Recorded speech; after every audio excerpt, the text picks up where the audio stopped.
we're good to go there. Awesome. So there are 3 ways to use the scheduler in Dubsado, and we'll cover all those today. The first one is embedding the scheduler on your website or using the direct link URL to send it out. Typical to or very similar to the lead capture form. We'll get into all that. But that's the first way. You could almost call that the public way of using the scheduler, is embedding it or sending out the direct link. The other way that you can do it is sending the scheduler through the workflow. So this would be more of the automated way, and it's a part of your workflow process. And the other way is it's almost kind of like 2A, but it's just sending the scheduler manually to the client. So those are the 3 ways in Dubsado that you can use the scheduler, and we'll just start to work through those here today. So a little bit of background for those of you guys who are new to Dubsado. Here are just a couple of really quick 101 things, just so that you're aware, because this is going to give great context to the things we talk about later, and it's going to lay a great foundation for you guys on the importance of how to use the scheduler. So some 101 things. Number 1, Dubsado scheduler templates are based off of appointment type. So another sub point I have here is a new template may need to be created because a name might be different, the time duration might be different, your availability might be different, location might be different, and most importantly, which is really what we're going to talk about a lot today, is you might need a different Dubsado scheduler template because the method of use is different.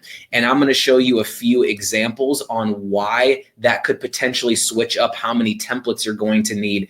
But for those of you who are familiar with Calendly, the Dubsado scheduler templates work pretty much the exact same way, where in Calendly you have event types where you could have 20 different event types. That's how you're going to kind of look at Dubsado scheduler templates, is that different appointment types are going to necessitate a different Dubsado scheduler template. So that's one big thing to pay attention to, and we'll talk about the importance of that later. And the other thing, which is very, very important, Dubsado scheduler templates cannot create projects. And so a lot of people, and this is going to tie into number 1 especially, it's good to know that the Dubsado scheduler template by itself cannot create a project in Dubsado. And if you're familiar with Dubsado, the project is going to be how you do all of your communication. It's what's going to create that client folder where you can create invoices and have workflows run and send forms and emails and all of that good stuff. So if you're using the scheduler template, you have to know that it can't create a project by itself. If you have been sending it out just by itself, you're probably noticing that they're not coming in as a new lead in that projects area. And we're going to explain why, especially with this first point. So if you are planning on embedding the scheduler on your website, or if you're planning on using the direct link URL to send out to people or to put on your Facebook or your Instagram or LinkedIn or anything like that, some people I've seen put the direct link maybe in like an email signature when they're first reaching out to somebody. There's 2 things that people who are going to be using this method need to know. This will most likely be used for any client that's not in Dubsado. So if you're embedding this or sending out a direct link, it's most likely because they're not in Dubsado yet. It's a lead inquiry. It's for a consultation. It's when they're first coming into Dubsado. So that's typically the reason that you would embed something or send out a link to somebody's, because they're not in the system yet. If they're not in the system yet, that probably means in most situations that they don't have a project set up. Okay. So, and the other reason that someone would be using this method is if they're absolutely needing to have their availability on their website. So if you're a business owner and you say, I have to have my availability on my website, then you're going to be using this method. And so those are 2 things to take into consideration here. So let's go over the guidelines of embedding, and then we'll go into the actual scheduler to show you how to do all of that. So if you are planning on embedding your scheduler or using a direct link just to send out to somebody, you will need to add a form that can create a project in Dubsado. Because remember, our 101 A scheduler can't create a project by itself, but you need a project in Dubsado. And so the only way, if you are embedding it or if you're sending it out as a direct link, you need to have a form attached to it that can create a project. So that way that appointment has something to go in. It'll create that folder, and you want that appointment to be linked to that project. And the only way that you can do that in Dubsado is if you either use a lead capture form or if you use a public proposal. And you can add additional forms to the scheduler templates by clicking on the advanced tab in the scheduler template and going to additional form. So let's take a look at that here. If we're inside of our scheduler templates, and let's go to this one here, which is my initial consultation, and it's my online scheduler. And so if I'm going to be embedding this onto my website so people can book their initial consultation with me, in the advanced tab over here on the right-hand side, if we scroll down, there's a space where you can add an additional form that goes with the scheduler template. Now, if this is going to be on your website, or if you're sending this out to somebody, they're probably not in Dubsado. So we need to get that project created. And the only way that you can do that is with a lead capture form or a public proposal. Those are the only two forms right now in Dubsado that have the ability to create a new project. So it's important to know that here are your guidelines. If you're embedding this on your website, you have to have at least at the very minimum a lead capture form or a public proposal with this particular scheduler template. That way they can have a project set up. So that's one thing to take into consideration whenever you're embedding, is that a lead capture or a public proposal needs to go with that template, especially if you're also doing a direct link. So the next thing I have here is sending the direct link URL to someone is equivalent to embedding the scheduler. It's public. So no matter if it's embedded or if you're just sending it via text message to somebody, the exact same rules apply. You need to have that lead capture form or public proposal attached to it so it can create that project. Now actually embedding it. So how do you do that? Next to all of these scheduler templates, you'll see these three icons here, and we'll talk about those. The first one is going to be a way that you can copy the template or duplicate that template.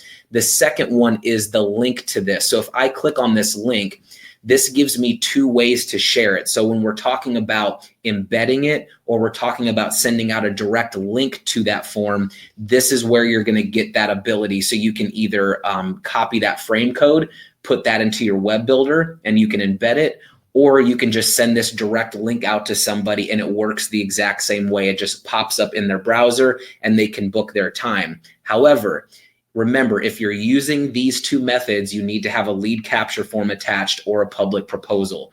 Very, very important. If not, they're not going to have a project created. It'll just go onto your calendar and you won't be able to have that, that project created, which you can have workflows and all that good stuff attached in there. So that's very important. Now, one thing I do want to show is what this looks like if you are sending it out to somebody. So I have this popped open right here in another browser. And so here, if you are embedding this or sending this out to a client, this is what it's going to look like for them. They'll be able to come to this page here. Here's your availability. And when they click on this and then, let's say they book their time, we'll just say, 9 a.m. and then click submit and next. It's then going to take them to the contact form here. Now, this right here is what's actually going to create the project in Dubsado. Remember, the availability part does not. This form is what's actually going to get them into the system and created. So you want to ask questions on this form here, on this lead capture form, that might tie in directly with the availability that you're offering there, so you can get them in the system. Now, a step further is people say, well, what about workflows? How do I get my process to start? The process, if you're familiar with the lead capture form, starts from this form here. So for example, on this form, I have a what type of event are you having? And from there, they can select which option they want, and that would in turn start the process. So to summarize all of that, they're choosing their availability. They're filling out this contact form to create that project. And then this right here is what would start that workflow inside that project. So that's the flow that you're going to have if you're embedding or if you're sending out a public URL. You could also do a proposal as well. Like I said, a public proposal. My colleague, Sam, she had a phenomenal webinar on scheduler and proposal flow. So definitely go to our YouTube channel. You can check that out. But she did a great webinar on just the structure and the sequence of that portion. In this one, I'm showing more of a lead capture perspective, but we also have another video on public proposal flow with all of that too. So that's what's going to start the workflow, is using that workflow element on the lead capture form. And that's what kicks everything off there. So that's number one, is embedding the scheduler or using a direct link. And the most important piece, if you take away anything from that, is always have a lead capture or a public proposal attached to that public URL link, or embedding it. So that's the first way that you can use the scheduler in Dubsado. The second way is just through a workflow, just standardized through a workflow. In this case, what you're going to be doing is you're going to be embedding just your lead capture form, or sending out just your lead capture form. And then you're going to be sending out your scheduler after that in your workflow. And I'll show you an example of what that looks like here in a second. So the scheduler and workflows will be used by anyone absolutely needing to use appointment-based workflow triggers. Now, in this section here, one thing that I didn't mention in this top portion, but once we tie into the scheduler here, it'll make sense with embedding it, is with the scheduler, if you're sending it through the workflow and you need those appointment-based workflow triggers, then you will have to send out your scheduler through the workflow. And like I said, we'll explain why when we get into an actual example. So inside the scheduler, a couple things with the guidelines. Anytime you are needing to send a scheduler template through a workflow, you have to use the action send appointment scheduler. You can't use any other action. The reason why is because you need to select which scheduler you're wanting to send. And if you've been in a couple of my webinars here previously, we talk about workflow actions and workflow triggers and how to use those effectively. Anytime you want to send a scheduler template through a workflow, you have to use the action send appointment scheduler. And this will make sense once we look at an actual workflow. And then also make sure you have the scheduler smart field link in the body of the email. And here's an example of what that looks like. And so let's actually go into a workflow here so we can take a look at that. So I created a scheduler workflow so you can see how this will actually look. With this here, like I said, you're going to be using a lead capture form only on your website, or only sending out a lead capture form. Once they fill that out, it creates the project, and then the workflow can begin from that lead capture form. So if this is my workflow, let's say, that's attached to my lead capture form, the very first thing that's going to happen is my availability is going to be sent out to the client. So let's take a quick pause here and go over the two options. You can either embed your scheduler and have a lead capture form attached, and then the workflow starts, or you can have a lead capture form and then the workflow begins and it sends out the scheduler right away in an email that goes out to the client. So if you don't want your availability on your website, you're going to do a lead capture, get them started, and then the first action in your workflow, which I have here, is going to be to send out the appointment scheduler to the client. So the email here would be something like, hey, thank you so much for inquiring. Please click on the link below to book a time with me. So in this here, if I open this up, and this was the second point that I had on the outline, you have to have a scheduler link smart field in the body of the email. That's going to be the button that gets created for them to click on it to access the actual scheduler. You cannot post the direct link to the scheduler in this email. I've seen that so many times. And so with that, that's going to not get added into their project, and that'll cause a lot of chaos. So it's important to know that when you're sending it through the scheduler, or through the workflow, sorry, the first thing is you have to use send appointment scheduler. That way you can choose which template you want to send. That's why it's important, because here I want to send out, let's say, my initial consultation scheduler template. And then underneath here, whatever scheduler template I've selected here is going to link up with this button here so that the client can click on it and access that availability. So those are two important things. It's always appointment scheduler, and it's always going to have that link in there. That way they can access the scheduler.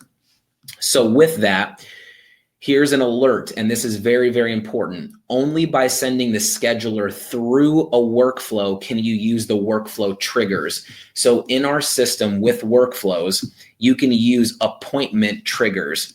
And what I mean by that is here, if I have this task opened up, you can either send something out or do an action when they schedule with you before an appointment start time or after an appointment has ended. So if I open this up and I'm looking at these triggers here, I can use these appointment triggers to have things go out based off of when they book, before their appointment starts or after their appointment is over.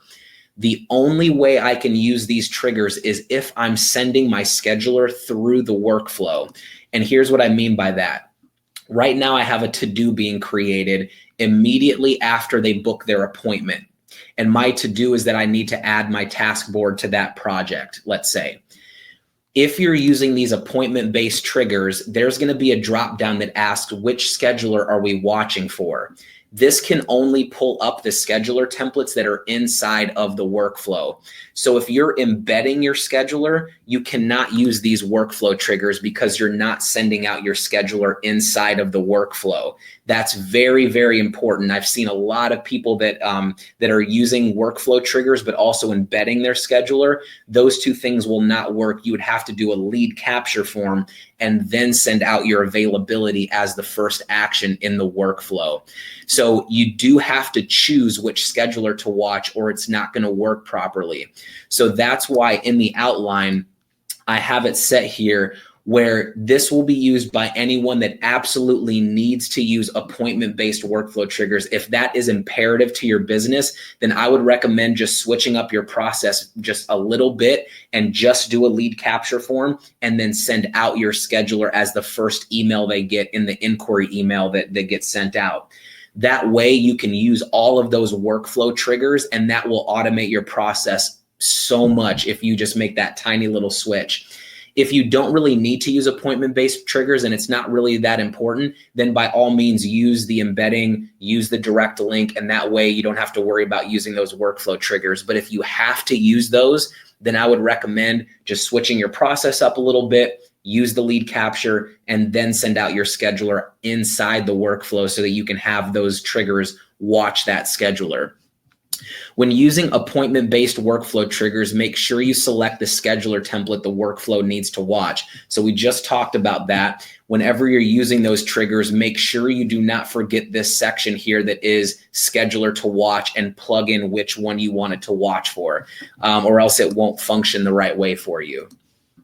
And then the next thing too, this is just a little key for you guys in case you want to add this into your process. By using the send scheduler options, you can upload scheduler templates directly into their portal so that they can book whenever they need to. And what you can do there is if we are sending out this appointment scheduler, that's the first thing we're doing. Right here, you'll see where you can send scheduler options, or you have different options on how you want to send the scheduler. You can either send it by email and then that automatically goes into the portal. That's kind of just the standard way of doing it. Or you could just apply it to the portal. If you apply the scheduler to the portal, then the client can go into their client portal and they can book directly through there. So also take that into consideration with your process. You may not want to send it via email. You may want to upload a scheduler to the portal and then maybe a few forms, and then send out an email that says, hey, go ahead and log into your portal and you can book with me through there and also fill out the forms that I've uploaded. So just kind of think about that with your process. That's just kind of an extra little bit for you guys if you want to add that into your process. And then the very last thing is sending the scheduler manually to a client. This will be used by anyone that needs to book appointments for their clients. So if you're needing to book things for your clients, this is the best way that I can recommend doing it. You can always, if you want to, you could just use the direct link for your scheduler and then just open it up in a new window and fill it out that way if they're not in the system and they don't have a project created. So for example, like what I have here, if let's say I get an email from somebody, they give me all their information and they say, hey, I'd really like to book this time with you if you have it available. I can just bookmark this in my own computer and find the time that's on my schedule, book that, go to the form, fill out the information that they already gave me, click submit and finish, and it's just as if they would have done it. So you can do it this way if they're not in the system yet. That's always possible. But if you already have someone in Dubsado, they have a project already set up and you normally just book appointments for them, you can always book that through their project manually, or you can manually send it out to them through the project. So let's talk about that. What you're going to do, and I listed out the steps here. So if you've downloaded the outline, you can see the exact steps on how you'll go through and book that for them. But what you'll do is you'll actually go into a project. So let's go here. And let's jump into a project here. And what you're going to do is you're going to go to the appointments tab here. And by the way, if you have them book the proper way and they have this project set up, their confirmed appointment will be listed inside that project. That's exactly what you're wanting to have happen. If you're embedding it, sending it out, through a direct link, you want their appointment to be inside of a project here. So that's where it's going to live once they've booked on your website. But when you go to the appointments tab, you'll click schedule appointment up here at the top, and then you'll go down to use existing template. And what that's going to do is it's going to bring up a list of all of the different scheduler templates that you have. And so through here, you can pick which one you want to send out to them. Let's say that you want to book a portrait session with them or something like that. That's one of your templates. When you click add, what it's going to do is it's going to add it to the pending section. So right now, this is just sitting in the project. You can see that it says needs sending here. So it's just sitting in this project. The client, you haven't sent it out to the client at all. But what you can do is two things. One, if you actually click, when this turns gray, if you click on the actual scheduler template, what you can do is you can edit the availability just for this project. So when I send this out to Christine in this project, when I send it out to her, it's only going to have the availability that I set for this particular project. It won't have my regular availability. I can also change up the email that goes out to her, all that good stuff. So that's one thing you can do, is just edit the scheduler just for this particular client or this project. The other thing you can do is if you click open on this here, that's going to open up this scheduler here for this particular project, and you can book using just right in here, and you can book this for the client. So if a client says, hey, do you have availability at this time? You can just add a scheduler template to their project, open it up, and book the time for them. That way they get the confirmation email and everything else. So that's really important. If you do want to book something for your client, you can just add it in that way and it'll work really well for you. So that's the three ways that you can use the scheduler. You can either embed it or send out a direct link. That's kind of the public way of doing it. You can send it through a workflow. And the reason you would want to do that is if you really need those workflow triggers for your process. And then the other way is just sending it manually if you want to. Once you have that all set up, you can click send on it and then just send it out to the client manually if you need to. That's if they're already in the system, really. So they already have a project set up. You've already been working with them, and their next appointment, you just want to book that manually or send it out to them. You can just do it that way through their project. Now, this is just one bonus here. I wanted to add this in to show you and to kind of reiterate why you may need multiple scheduler templates that are the exact same thing. It all has to do with the method on how you're sending it, and I'll show you an example of all of those. So, for example, If you're embedding or using a direct link, you may have an initial consultation scheduler that is paired with a lead capture form. So if we go to my scheduler templates here, in this particular situation, I have an online initial consultation for them to book with me. And this one has a lead capture form attached to it. So this one is specific for being online. At the same time, maybe I also want to do an initial consultation where I'm sending it through a workflow.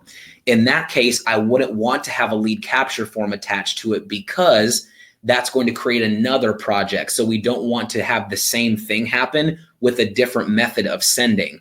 So underneath here, I have a different initial consultation that has all of the exact same availability. The only difference is in the advanced tab, I have a questionnaire paired with it, or I could have no form paired with it. So you can have two different scheduler templates that are literally the exact same thing, but because you're sending it to two different methods or through two different methods, you may want to switch up what form is going out. Maybe you don't have a form for this one, or you have a different form for this one. In this case, with this scheduler, let's say they filled out a lead capture form, and then the first action in the workflow is to send out the scheduler template, but I also need them to get a questionnaire with it instead, not a lead capture form, but a questionnaire.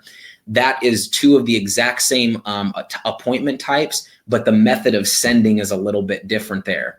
And then on top of that, let's say that I also want to book initial consultations, or I want to book another consultation with somebody, and I'm just booking it through their actual project. In this case, let's say I don't want to have any forms at all. So if I go back to that original project that I had, and let's say I just want to, they're already in the system and I want to send them a consultation. If I go back into that project now and I go to the appointments tab, and let's go to use existing template, out of these three, I don't want to send my online one because that's going to create another project. We don't want to do that. This initial consultation has a questionnaire attached to it. I don't really need to do that. I just need to book my appointment. So I can use this one here, your initial consultation, to just send out or just book just the appointment. So on this one, I have nothing attached to it. It's just the scheduler by itself. So in that situation, there's three scheduler templates that are the exact same thing, but because it's through different methods, I have three different templates. So that's really important to understand. Maybe if you have a Facebook scheduler template, that might be different than your Instagram one. Maybe you might have to switch those things up depending on which method you're using. So take that into consideration when you're building your scheduler templates, that it may require you to have different event types or different appointment types and different forms attached to it. Maybe the duration is different. All of those things can change the way that you're going to be using the scheduler template. So that's a little bonus for you guys. I just wanted to make sure that we covered just the necessity for different templates, possibly depending on how you're sending it. So hopefully that helps you guys out with understanding the different methods on how you can use the scheduler, and you can kind of think about your business process and say, okay, I have to have my availability on my website. So if I'm embedding it, I can't use the workflow triggers. So I want to pair it with the lead capture form, and you can start to break down how you're actually going to use it. Or it could be, I don't want my availability on my website. I want them just to inquire first. And then once they inquire, I need them to get the scheduler. So in that case, the scheduler would be the first action in your workflow. So that's how you can start to piece together how your business process will fit with our scheduler template. You might need to make a few adjustments to your process, but by doing that, it will save you an enormous amount of time once things start rolling and once you start getting clients in the system. So